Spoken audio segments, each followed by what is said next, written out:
Amém. Quero convidar você a abrir a sua Bíblia no livro de Mateus,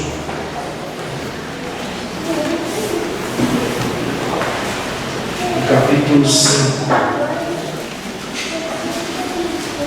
Mateus, capítulo 5.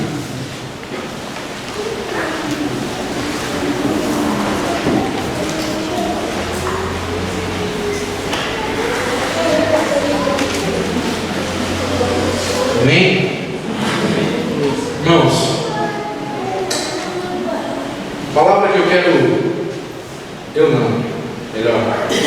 a palavra que o Senhor quer ministrar ao meu e ao seu coração nessa noite, se nós prestarmos bastante atenção e, acima de tudo, não somente ouvir essa palavra que nós vamos receber agora, mas começar a colocar em prática, talvez a partir de agora, a partir desse momento que nós vamos ouvir, eu tenho plena certeza que muitas coisas começarão a acontecer na sua vida. Bênçãos que você talvez está esperando há um tempo já, coisas que você já tem pedido ao Senhor por um tempo, vão acontecer na sua vida se você e eu praticarmos o que vamos aprender agora. Porque nós já estamos pastoreando a igreja aqui de Copaíba há mais de 2 anos. E nós temos visitado quase todos os irmãos, se não todos. E temos tido o privilégio de poder orar com os irmãos, conhecer um pouco da vida de cada um. E o Senhor, diante de tudo que nós temos ouvido, né, Naíva e eu, tudo que nós temos ouvido, o Senhor ministrou essa palavra e já há algum tempo Ele vem me dizendo que eu preciso falar desse assunto aqui na igreja.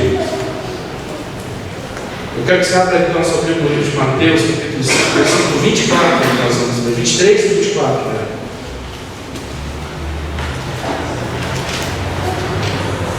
Diz assim a palavra: portanto, quando apresentares tua oferta no altar, se ali te lembrares de que teu irmão tem alguma coisa contra ti, deixa diante do altar a oferta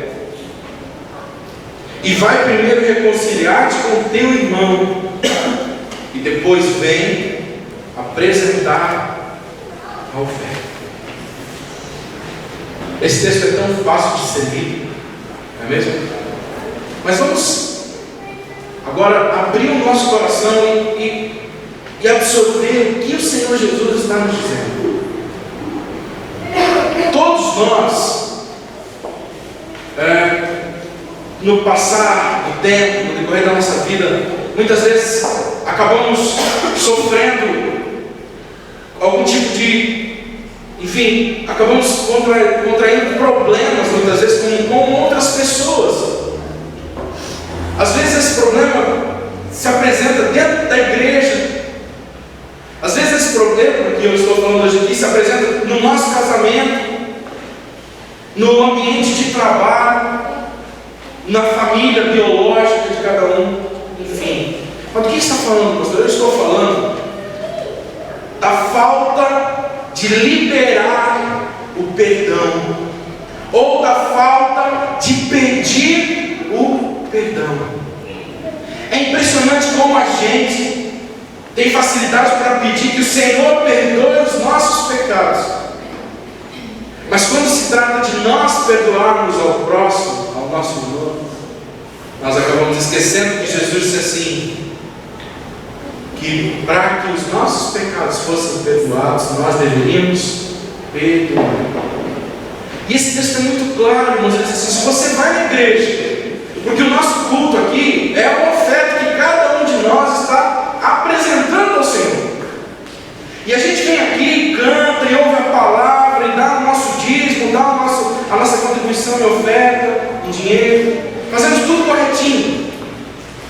Mas nós não paramos para meditar que o Senhor Jesus está dizendo assim: olha, se você está indo na igreja igreja, está fazendo essa oferta, está prestando culto, mas se você chega ali e você sabe, não é o outro saber, é você. Ele diz: tu te lembras, é você. E o Espírito Santo traz na nossa memória muitas vezes essas lembranças. Se você se lembrar que você tem alguma coisa contra algum irmão teu, nós poderíamos generalizar aqui e dizer: se você tem alguma coisa contra qualquer pessoa, deixa a tua oferta, vai, reconcilia-te com essa pessoa depressa, e depois vem, e aí sim apresenta a tua oferta. Será que você que está me ouvindo aqui nessa noite não está oferecendo a sua oferta, prestando o seu culto, mas sabendo, ouvindo agora essa palavra, sabendo que tem sim alguém que você precisa liberar o perdão, sabendo que tem sim alguém que de repente você precisa pedir perdão? Irmãos, isso que eu estou falando aqui não é uma tarefa tão simples e não é tão fácil. Eu sei disso, porque todos nós temos infelizmente uma ponta de orgulho terrível dentro de nós, alguns mais, outros menos, mas temos orgulho quando muitas vezes nós temos que procurar alguém que nós magoamos, que nós machucamos, e dizer: olha, eu vim aqui porque eu quero pedir perdão, porque eu quero ficar em paz com você. E de repente, mesmo você estando com toda a razão, havia um chefe meu que ele dizia assim, ele tinha uma frase: às vezes a gente tinha alguns problemas com a nossa diretoria e a gente se frustrava. Nós tínhamos a razão, nós estávamos certos, mas quem mandava era eles. Daí nós dizíamos: se a gente fizer isso, não vai mudar isso. Quem manda são eles, nós temos que só obedecer. Aí ele dizia assim: você quer ser feliz ou você quer ter razão?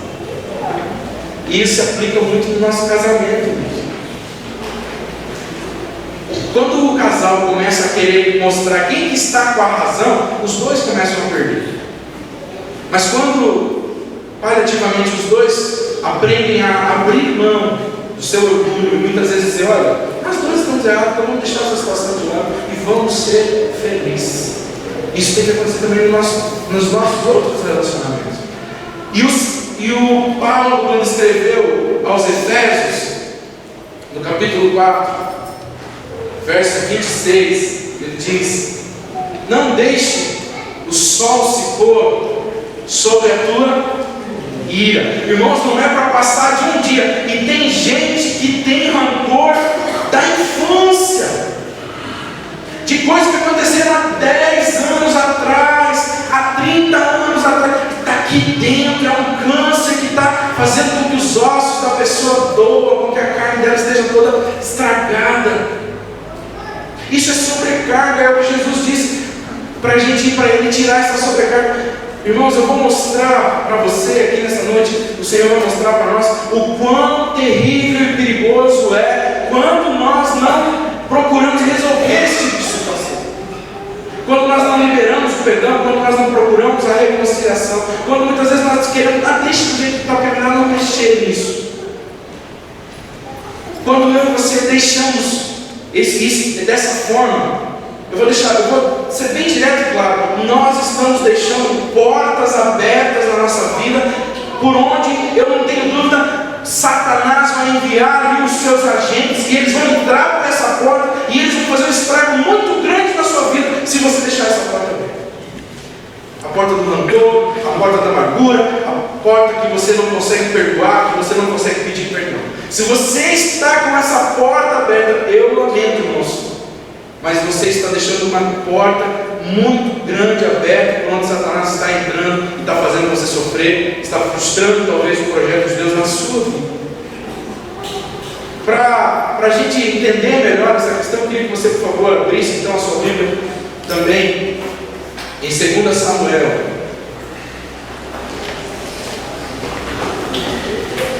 Eu quero aqui que a gente conheça uma história, creio que a maioria dos irmãos conhece, mas que a gente medite sobre uma história de algo que aconteceu durante o reinado de Davi. Quem foi Davi, irmão? Se a gente perguntar assim, talvez eu venha dizer: Davi é o homem segundo o coração de Deus. Mas nós vamos perceber que mesmo esse homem cometeu erros terríveis terríveis dentro do seu lar, sendo rei. Permitiu que seus filhos fizessem coisas e levassem um tipo de vida que causou muito problema. 2 Samuel capítulo 13. Eu vou contando a história, mas a gente vai acompanhando então na palavra. Mas enfim, Davi, ele não teve apenas uma esposa. No Velho Testamento, como a gente sabe, muitos reis e homens tinham mais de uma esposa. Embora essa nunca foi a vontade de Deus, mas eles tinham. E Davi tinha mais de uma esposa. E dessas esposas nasceram vários filhos. E a nossa história aqui vai mostrar 3 deles. A nossa história envolve um jovem chamado Amnon, que provavelmente era filho de Davi com Mical.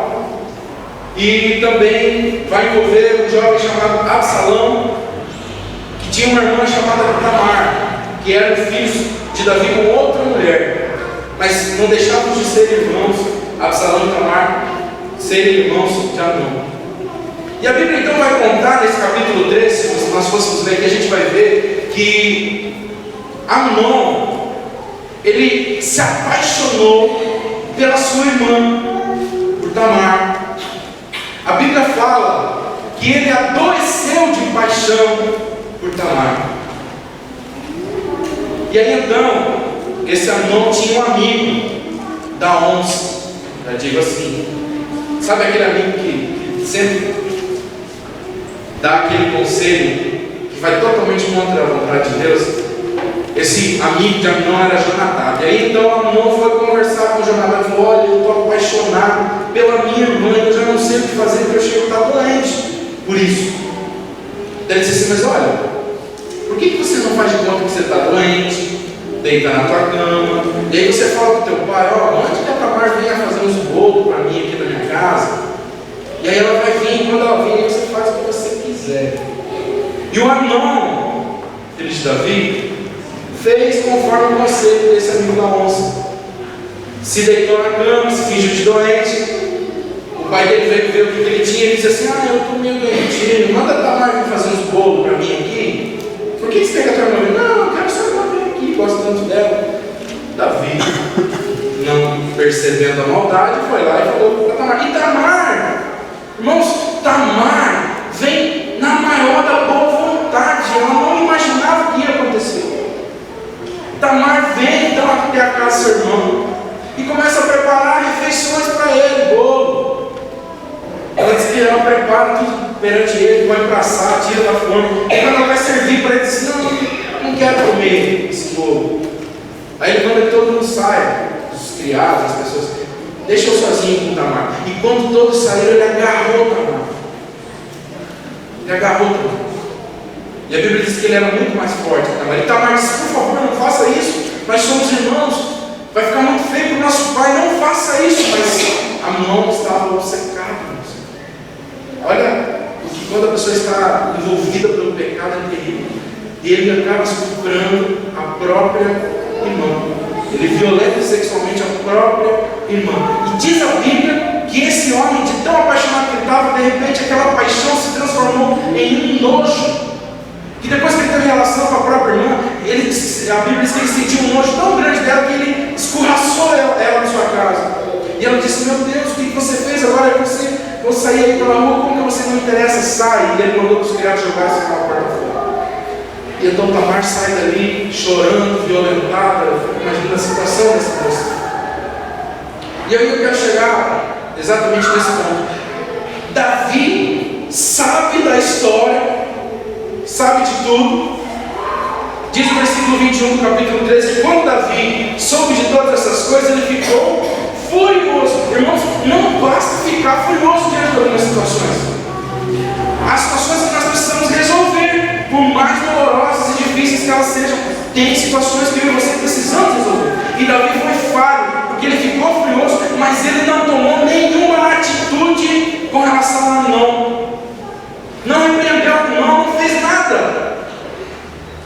E aí Absalão, que é o outro filho de Davi, que teve a irmã violentada, ele ficou muito furioso. E aí diz o versículo 22 que Absalão não falou com Amnon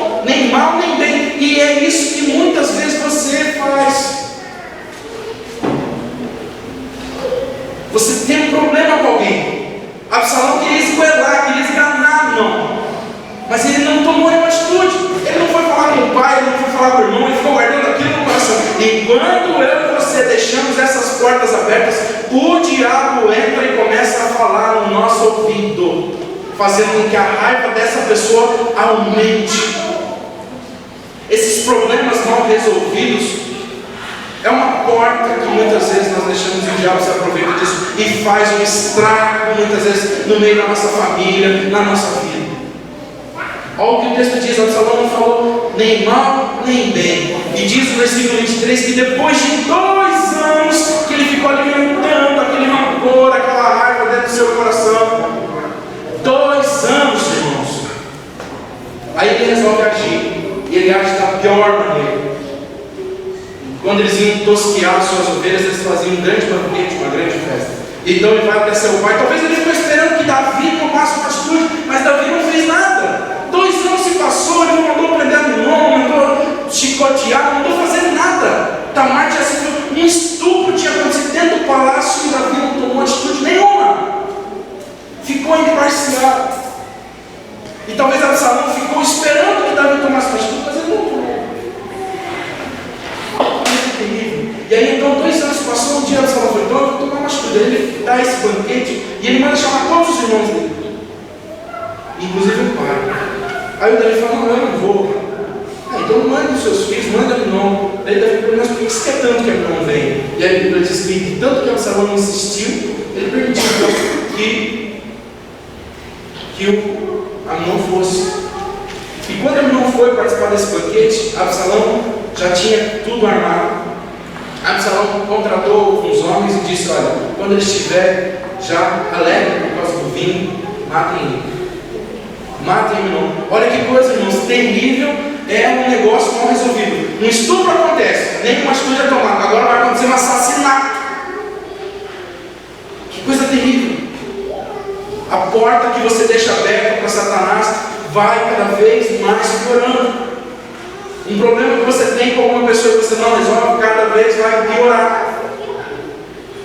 E então agora Absalão manda matar o próprio irmão. E ele diz: não tem problema, não tem medo. É eu que estou mandando. Se tiver que cair algum culpa, vai cair sobre mim. Como que diz: meu pai não tomou nenhuma atitude, pode deixar que eu vou resolver esse problema. E aí ele mata o próprio irmão. Que coisa. E aí Davi se revolta. Aí Davi fica furioso e começa a caçar Absalão. E Absalão foge, vai para uma cidade chamada Jesus. E diz a palavra no versículo 38 que Absalão fugiu para lá e ficou 3 anos.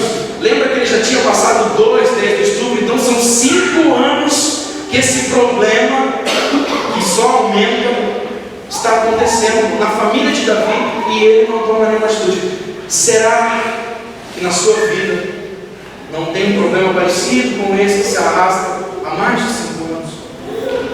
5 anos, irmãos, que Absalão carregava aquele ódio, Davi não tomava nenhuma atitude. Então Absalão fica lá 3 anos. E aí vai começar então a falar o capítulo 14 que Davi começou a sentir saudade de Absalão. E Joabe, que era um servo de Davi, percebeu que Davi estava com saudade de Absalão, mas Davi, orgulhoso, não queria dar o braço a torcer e mandar chamar Absalão. E aí então Joabe faz uma coisa interessante, ele contrata uma atriz, uma mulher de Tecoa, uma tecoíta. Se você olhar aí na tua Bíblia vai estar assim. Essa atriz, essa mulher vem na presença de Davi e conta uma história, que Davi era o rei, ele tinha que julgar. E aí essa mulher diz assim: olha, eu tinha 2 filhos, os 2 brigaram no campo e um matou o outro, um deles matou o outro, e agora a família quer tirar a vida desse que ficou vivo, e se eles fizerem isso, não vai ter descendência nenhuma, o nome do meu marido, meu nome vai ser apagado da terra. Eu peço que o Senhor julgue a minha causa. E aí então Davi falou: eu vou pensar no teu caso, vou deixar. Ele falou: não, por favor, resolve o meu problema. Daí Davi falou assim: então fique tranquila, não vai acontecer nada com esse teu filho, o fio do cabelo dele não vai cair, pode deixar que se alguém fizer alguma coisa para ele vai se ver comigo. E aí então aquela mulher revela uma coisa grandiosa assim: claro que não, dessa forma ela fala: ó rei, como que o Senhor pode julgar o caso da minha família e perdoar aquele que errou e proteger ele, enquanto há pessoas da sua família que não estão recebendo a mesma benevolência que o Senhor está tendo para com os da minha. Ela estava falando de Absalão porque ela conhecia. Era Deus que estava usando aquela mulher, que estava usando de Joabe para trazer à tona aquela situação. Era a chance que Davi tinha de consertar aquele problema. E aí então ele fala assim para a mulher: ó, seja sincera, é Joabe que te contratou, né, que te contou toda a história. E ela falou: senhor, eu realmente não posso te enganar, foi sim. E aí é interessante, irmãos, que Davi fala: então tá bom, fala para Joabe, traga Absalão, mas leve ele para sua casa, vai dizer o versículo 24. Que ele não venha na minha presença. Era como se Davi tivesse dizendo: eu não quero ver a cara desse rapaz. Se ele quer vir para Jerusalém, deixa que ele venha, mas não quero ver a cara dele. Sabe aquela pessoa que diz assim: eu te perdoo, mas não quero te ver nunca mais. Nunca vi esse tipo de perdão, irmãos. Nós não estamos falando do perdão bíblico se eu e você agindo dessa forma. Não, eu te perdoo, mas ó, sai da minha frente, não quero te ver mais. Que tipo de perdão é esse? É o que Davi fez. Tá bom, João, você quer trazer Absalão? Estou tendo saudade dele, mas que ele venha para Jerusalém. Não quero ver a cara dele. Deixa ele lá na tua casa. Arruma um lugar para ele lá. E João então manda chamar Absalão, traz ele para Jerusalém. E diz o versículo 28 que Absalão ficou 2 anos em Jerusalém sem ver o rei. Lembra dos 5 que já passaram? Agora então são 7 anos desde que o estupro aconteceu, o assassinato de Amnon, e o problema cada vez mais piorando. Eu fico imaginando Absalão ansioso mas nem que fosse para Davi brigar com ele, mandar prender, mas Absalão talvez queria ir na presença do pai, queria que o pai falasse com ele. Que coisa terrível, irmãos. É uma amargura, é o ódio, é o rancor. Porque Davi conseguiu sentir rancor, sentir raiva que Absalão matou Amnon, mas não sentiu ódio, rancor de Amnon, estuprou a menina Tamar. E aí o filho dele estava em Jerusalém e ele não via a cara do filho, e o filho pedindo: por favor, fala para o meu pai que receber. Eu estou falando de Davi, irmãos. Mas também posso estar falando de uma história muito conhecida, talvez a sua história.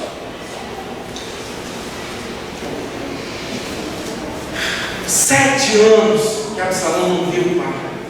E aí então ele fala: eu não aguento mais, João, por favor, peça para o rei me receber. Eu preciso falar dele. Eu imagino que ela fala: nem que seja para ele me mandar prender, para ele bater em mim, para ele, mas por favor, pede que eu quero resolver essa situação.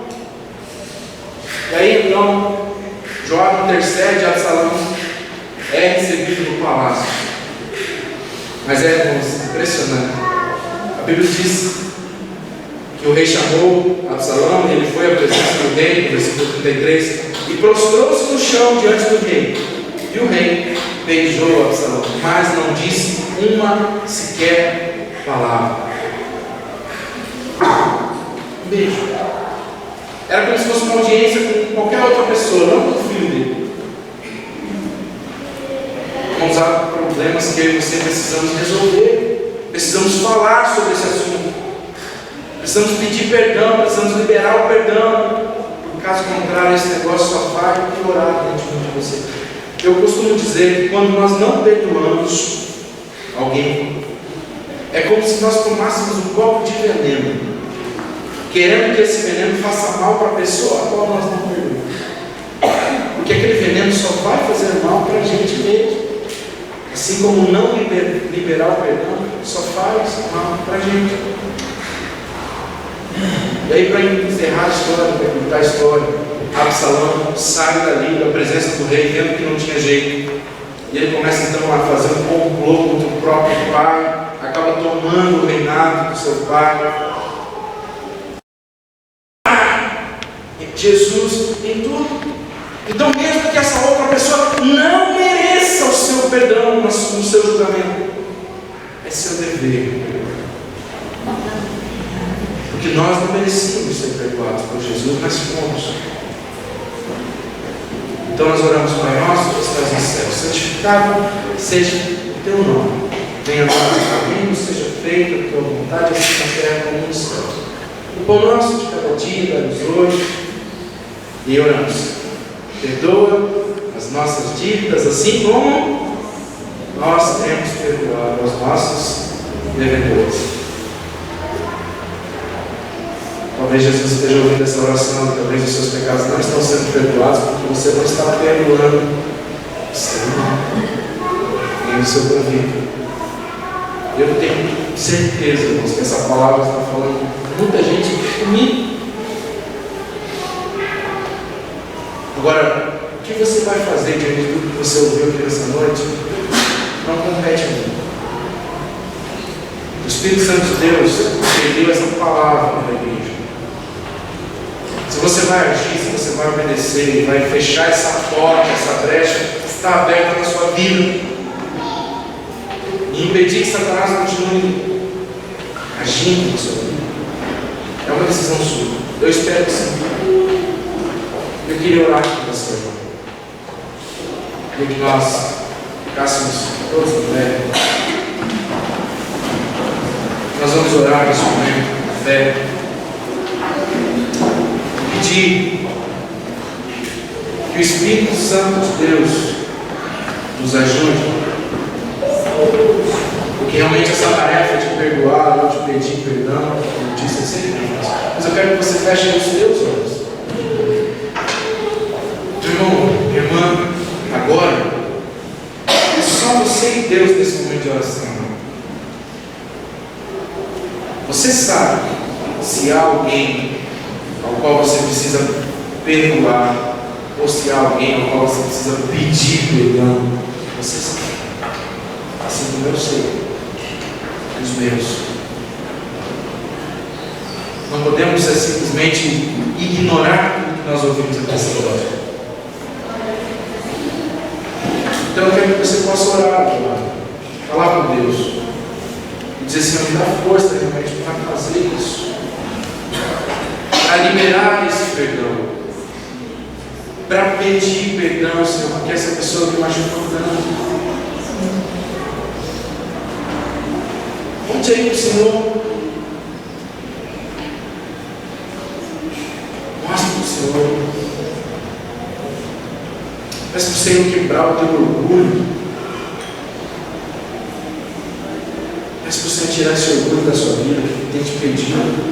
Até mesmo de você se quebrar, se quebrantar na presença de Deus. Senhor Jesus, eu quero te agradecer pela palavra que o Senhor nos deu nessa noite. Obrigado, meu Deus, por nos exortar. Agora, Senhor, eu quero pedir que, ao sairmos daqui, Teu Espírito Santo possa nos trazer a memória e não nos deixe ficar acomodados enquanto não resolvermos os problemas que temos para resolver, Senhor.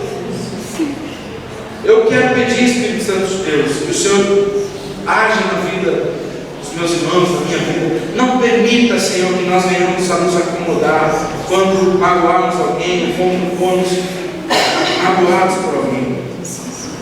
Dá-nos força, dá-nos humildade, Senhor, para resolver esses problemas, por mais difícil que seja. Temos que reconhecer, Senhor, não é uma tarefa fácil, mas o Senhor perdoou a todos nós, pecadores, maldosos, os nossos mais sujos pecados. O Senhor nos perdoa. E diante disso, nós não podemos não perdoar o nosso próximo, porque o Senhor disse que nós precisamos perdoar. Então ajuda a tua igreja a agir assim, Senhor, a perdoar aquele que tem nos defendido, a liberar o perdão, Senhor, a pedir o perdão se for necessário, a limpar a nossa alma, a nossa vida do rancor, da amargura, da mágoa, de toda a tristeza que foi nos causada, Senhor. Fechar essa porta, meu Senhor, por onde Satanás tem entrado, trancar essa brecha, Senhor, e ser livre, e não correr o risco, meu Deus, de perder a salvação. de não entrar no céu porque estamos sobrecarregados de mágoa, de pecados. Ajuda-nos, Senhor. Em nome da tua graça sobre nós. Ajuda-nos, Senhor Jesus. Eu peço, Senhor, que a tua graça, que o teu grande e infinito amor, que a doce consolação do Espírito Santo de Deus seja sempre conosco. Em nome de Jesus. Amém. Amém. Uma semana abençoada para todos os irmãos. Eu quero lembrar a Jorge que depois nós nos